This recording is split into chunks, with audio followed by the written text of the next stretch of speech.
Hello नमस्कार दोस्तों, राम राम। तो दोस्तों आज हम डिस्कस करने वाले हैं कि शेयर मार्केट में अब क्या होने वाला है 2026 में। जैसा कि आप लोग को पता है कि 2025 तो बहुत अच्छा नहीं गया जिस तरह से 2024 गया। फिलहाल में तो 2024 के बाद ये 2025 में भी क्या भी कंडीशन ऐसे ही बनने लगी या फिर मतलब कुछ सुधार होगी।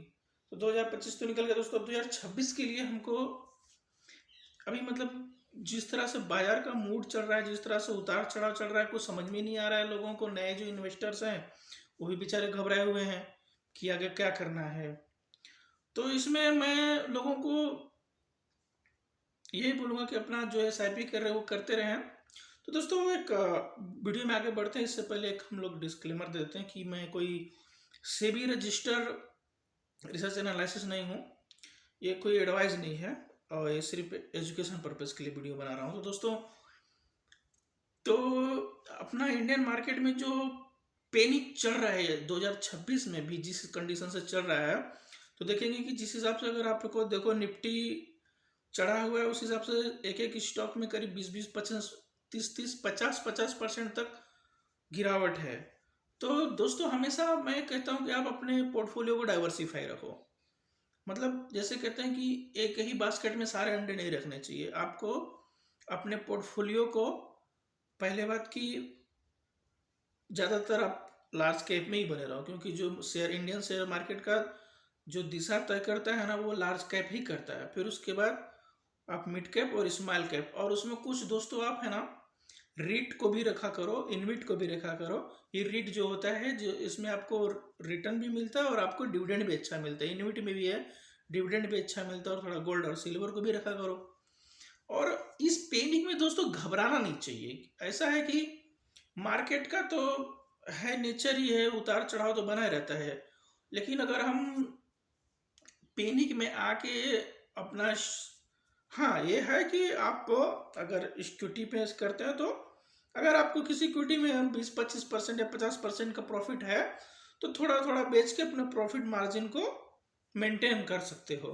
बाकी आप मार्केट में बने रहो, क्योंकि मार्केट में अगर कोई जो सबसे ज़्यादा लंबा टिकता है तो वो है रिटेलर।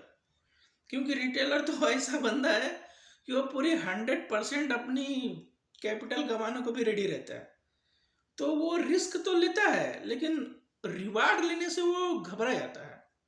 यार रिवार्ड लेगा तो बहुत थोड़ा ही लेगा और निकल जाएगा। मतलब जैसे कि देखोगे हमको थोड़ा सा प्रॉफिट हुआ हम बेच के निकल जाते हैं, तो थोड़ा सा लॉस, ज़्यादा लॉस तो ज़्यादा बुक कर लेंगे पर प्रॉफिट का नहीं। तो इसके लिए हमेशा है ना शेयर मार्केट में जब भी आप इन्वेस्ट कर रहे हो, लोग कहावत है कि जब दुनिया पैनिक करती है, लोग घबराहट में रहते तब उस टाइम पे आप बाइंग करो। तो आप अगर जिस ये शेयर जब आप बाइंग करते हो गिरावट में, अच्छी कंपनी के शेयर्स ले लो। निफ्टी के जो वैल्यूड फंड है आप जाके गूगल्स पे या स्क्रीनर पे लिख सकते हैं निफ्टी 500 के वैल्यू फंड। आप वैल्यू फंड में इन्वेस्ट करेंगे तो ज़्यादा अच्छा रहेगा।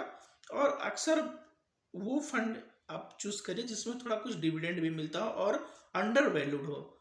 जिस हिसाब से मैं बात कर रहा हूँ, थंबनेल में हमने देखा कि ओवर वैल्यूड, वाकई में इंडियन शेयर मार्केट में ओवर वैल्यूड बहुत ज़्यादा है।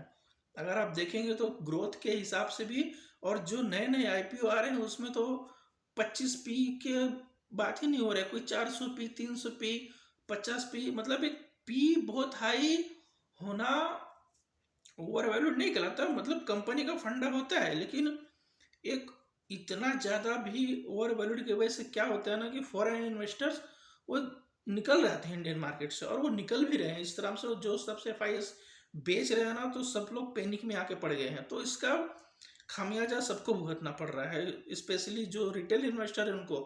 तो इस गिरावट भरी मार्केट में दोस्तों आप अगर रिटेल इन्वेस्टर हैं तो अपने गिरावट में भी थोड़ा थोड़ा शेयर बाइंग करते रहो।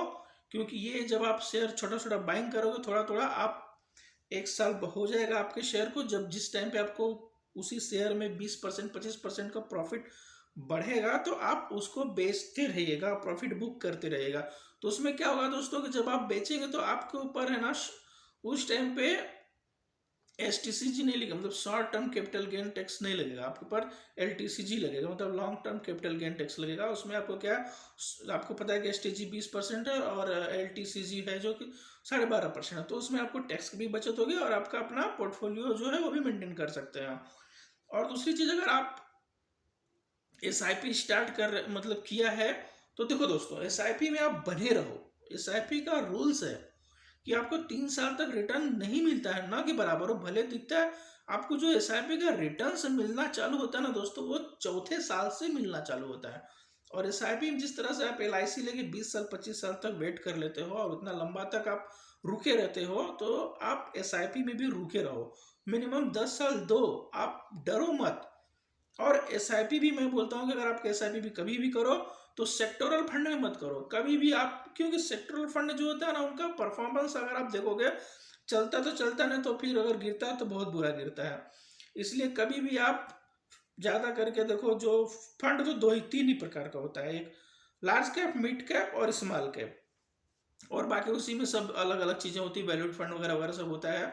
तो इस अगर SIP में भी आपका इन्वेस्टिंग है तो फ्लैक्सी कैप जो होता है ना, वो बेहतर होता है, क्योंकि उसमें क्या होता है, जिस AMC में आप फ्लैक्सी कैप डालते हो, तो फ्लैक्सी कैप का मतलब होता है कि आपने जो AMC, आपका जो AMC मैनेज कर रहा है ना आपका पोर्टफोलियो को, वो अपने हिसाब से डाइवर्सिफाई करके इन्वेस्ट करता है और अच्छी स्टॉक को वो बाइंग करता है, और जो खराब स्टॉक रहता है उसको वो सेल कर देता है, और उस हिसाब से आपको प्रॉफिट अच्छा मिलता है। और 10 साल से नीचे का आप एम रखो ही मत।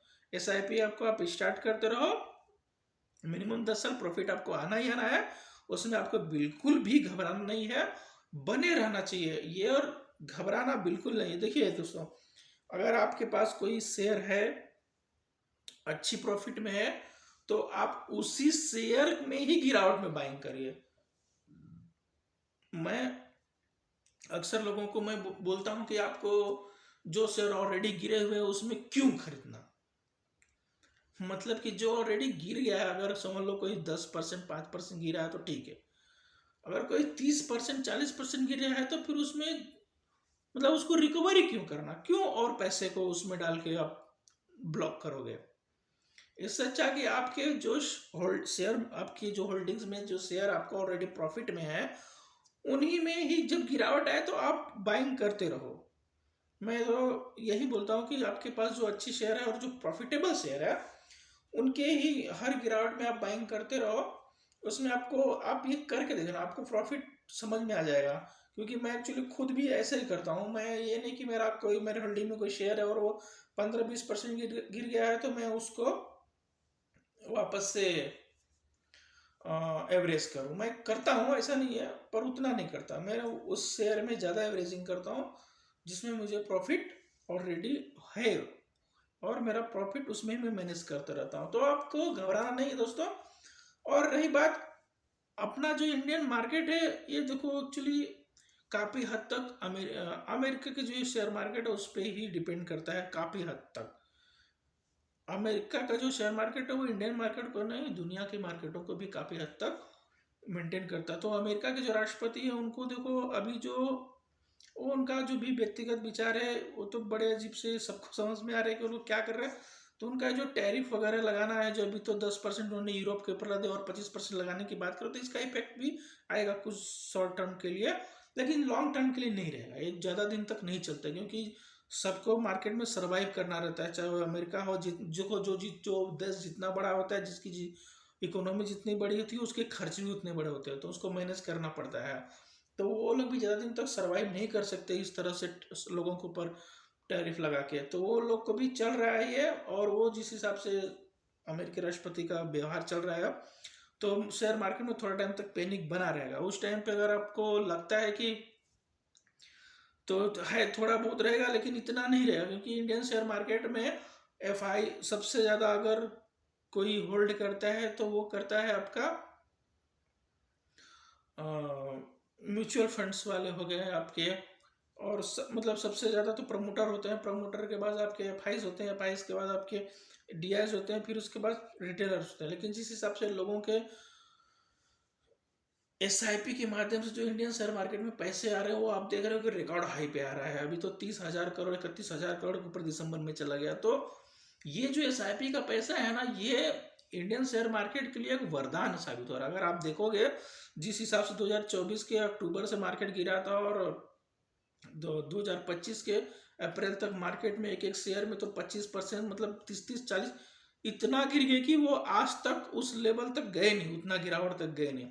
तो ये जो इफेक्ट है को संभाल के रखा, जिस हिसाब से वापस 2025 में एफआईएस ने ज़्यादा बेचना चालू किया और अभी 2026 में चल रहा है, तो अभी तक शेयर मार्केट को कम से कम तो समझ लीजिए कि और बुरा हाल होता।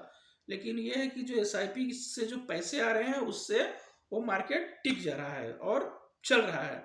तो इसमें आप भी ना पैनिक मत होइए, क्योंकि अब यही मौका होता है जब बोलते हैं, जैसे वारेन बफेट साहब बोलते हैं कि जब दुनिया बुलिश हो, बाइंग करती हो, जो अच्छा चल रहा हो, तो उस टाइम बेचना चाहिए। और जब लोग घबराहट में पैनिक कर रहे हैं तो खरीदना चाहिए। एक्चुअली सही बात है। हम लोग क्या होता है, रिटेलर्स है ना, जब हमारे पास एक, अगर हम किसी शेयर में आपने होल्डिंग रखा है, अगर आपको एक महीने में 20-25% का प्रॉफिट आ गया उसमें, तो क्या करते हैं कि आप बेचते नहीं हो, लॉन्ग टर्म के सोचते हो। लेकिन अभी वो लॉन्ग टर्म वाला समय नहीं रह गया। अभी ऐसा कोई शेयर नहीं जो कि लॉन्ग टर्म के लिए पूरा फुल सपोर्ट से एकदम आगे ग्रो करेगा, नहीं। अब जिस हिसाब से अभी है ना, देखो मार्केट का जो चाल अभी चल रहा है कि आपको अगर किसी शेयर में आपकी इक्विटी में महीने का 10-15% भी मिल रहा है, तो आप थोड़ा थोड़ा प्रॉफिट बुक करते रहो और लॉस पे पैसे को रखो, लॉस पे थोड़ा गिरे मार्केट तो खरीदते हो। और कभी भी मार्केट में एक साथ में पैसा नहीं लगाने का, मैं कभी भी बोलता हूँ पैसा हमेशा है ना थोड़ा थोड़ा लगाने का, और हमेशा कैश रखने का। मार्केट है ना मौका देती है, और अगर आपके पास कैश ज़्यादा है तो इन केस मैं तो बोलता हूँ कि आप कैश पर बैठ जाओ कैश के ऊपर और कैश रखे रहो। क्योंकि आप पूरे साल इन्वेस्ट करोगे ना, तो उस टाइम पे मार्केट आपको ज़्यादा रिवॉर्ड नहीं देती। जिस टाइम पे मार्केट बहुत पैनिक होती है ना, आपको साल में एक बार टाइम आता ही आता है। और उस टाइम पे जब आप अगर बाइंग करोगे ना, तो उसके बाद आपको एक अच्छा खासा रिटर्न मिल सकता है। इसीलिए ना कभी जल्दबाजी में आके पूरे पैसे मत इन्वेस्ट किया करो। और रही बात विदेशी निवेशकों की, तो विदेशी निवेशकों को भारतीय मार्केट में रिटर्न उनको आना ही पड़ेगा। और वो तो विदेशी निवेशक, उनका काम ही आना, प्रॉफिट कमाना, कहीं से भी और चले जाना। तो प्रॉफिट तो हम इंडियंस रिटेलर्स को भी कमाना, लेकिन हम विदेशियों की जैसा होशियार नहीं हो पाते, कुछ भी कर दो, क्योंकि हम लोग इमोशनली बहुत अट्रैक्ट होते हैं और डैमेज कंट्रोल खो देते हैं।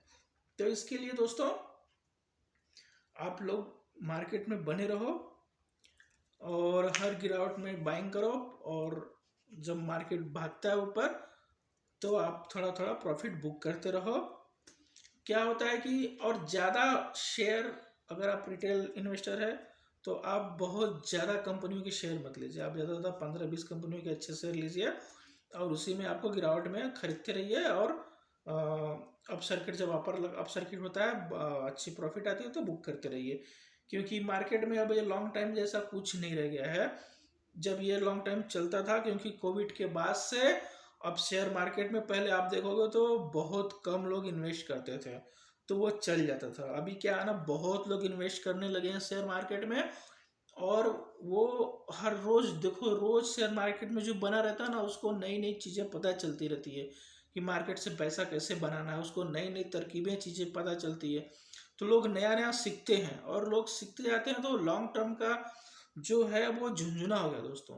तो लॉन्ग टर्म का अगर आप देखेंगे तो आज के टाइम पे ज़्यादातर लोग जो प्रॉफिटेबल, अगर वो है छोटे इन्वेस्टर या ट्रेडर्स हैं, तो अगर उनको देखोगे तो पूछेंगे कि भाई अगर आप कैसे इतना अच्छा प्रॉफिट जनरेट करें। मैं जिस 2-4 लोगों को जानता हूँ तो वो सिर्फ एक ही बात बोलते हैं कि भाई जैसे स्कैल्पिंग होता है ऐसे होता है स्विंग ट्रेडिंग। इक्विटी में स्विंग ट्रेडिंग मतलब वो कोई भी शेयर खरीदते हैं, 1-2 महीने में 2-4-5% मिल गया, सेल के निकल जाते हैं और वो पकड़ के नहीं बैठते। तो वाकई में पैसा वैसे ही बनता है। और ये 1-2 करोड़ का जो 4 करोड़ का सपना लेके लोग बैठते हैं ना, वो नहीं होता है, काम नहीं करता। अभी पहले किया। आप किसी भी शेयर मार्केट का, किसी भी म्यूचुअल फंड का अगर आप देख लो डाटा, तो 2024 के पहले चीज़ें बहुत अच्छा चल रहा है। क्योंकि उस टाइम पे एक्चुअली अगर आप देखो कोविड के बाद से तो लोगों ने डिमांड खोला, और 2023 के बाद 24 में सबसे ज़्यादा डिमांड खोला और लोगों ने इन्वेस्ट करना चालू किया। और किसी भी शेयर में तब उस टाइम पे हाथ डाल देते थे तो वो शेयर मतलब चढ़ ही रहा था। तो इसका कारण था क्योंकि लोग, जानकारी नहीं थी लोगों को, नए नए लोग इंटू रिटेल इन्वेस्टर बने और उन्होंने मार्केट में पैसा डालना चालू किया।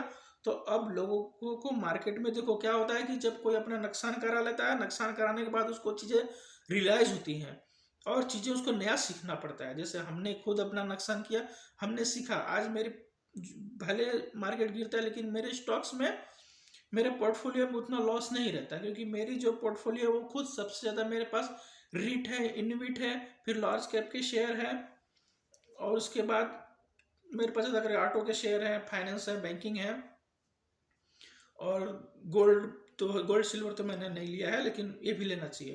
तो दोस्तों, शेयर मार्केट में बने रहो। अमेरिका की टैरिफ का ज़्यादा दिन चलने वाला नहीं है क्योंकि हम बहुत बड़े मार्केट हैं दुनिया के, और हम काफ़ी हद तक चीज़ें तय करेंगे 2026 में ही। अगर आप देख लेना, ये खाली 2 4 5 महीने बाद, मतलब जून जुलाई के बाद, जून जुलाई से देखना share market, Indian share market आपका ग्रो करना चालू कर जाएगा। तो इसके लिए आप बने रहो, SIP में भी बने रहो और इक्विटी में भी बने रहो, और घबराना नहीं दोस्तों। तो आज के लिए बस इतने दोस्तों, मिलते हैं नेक्स्ट वीडियो में। और अगर आपको मेरा वीडियो अच्छा लगे दोस्तों तो मेरे वीडियो को, मेरे चैनल को लाइक करो, सब्सक्राइब करो और शेयर करो, क्योंकि आप लोग का लाइक, सब्सक्राइब, शेयर हमें आगे बढ़ने का मौका देती है। जैसा कि आपको पता है, सबका यूट्यूब पे से जो है उम्मीदें, मेरी भी वही उम्मीद है दोस्तों। तो आप लोगों का धन्यवाद, नमस्कार।